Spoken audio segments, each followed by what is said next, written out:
श्री जगन्नाथ मंदिर महाप्रभुंकर मदक चोरी प्रसंग को नहीं आज थाना एतला दायर करा जायछि। पुरी श्रीमंदिर में मदक चोरी प्रसंग में सिंहद्वार थाना एतला दायर करागला।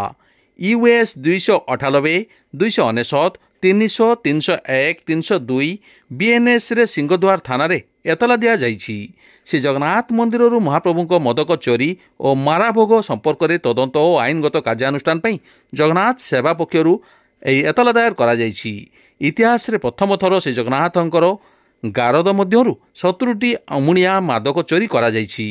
या द्वारा समग्र ओडिया जाति और विश्वर कोटि कोटि जगन्नाथ प्रेमी मानकर धार्मिक भावना को आघात दिया सह आमर हृदय को खूब कष्ट देइछि।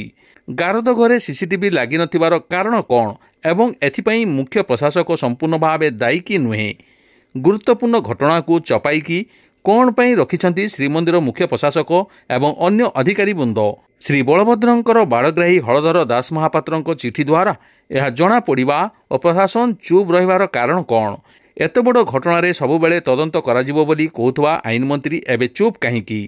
मुख्य प्रशासक एवं आईन मंत्री एतला न देबारु आंबे एतला देबाकू बाध्य हेलु और 70टी मदक चोरीर तदंत कराजाऊ बोली जगन्नाथ सेना पक्षरु दाबी करा जायछि।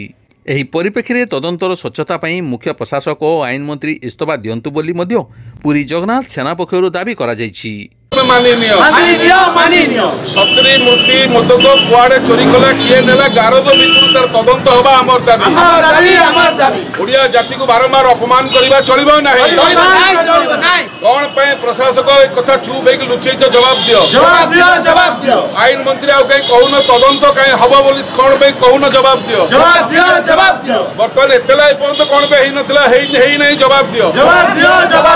इतिहास रे प्रथम थर पे मदक चोरी हला कौन पे जवाब दियो।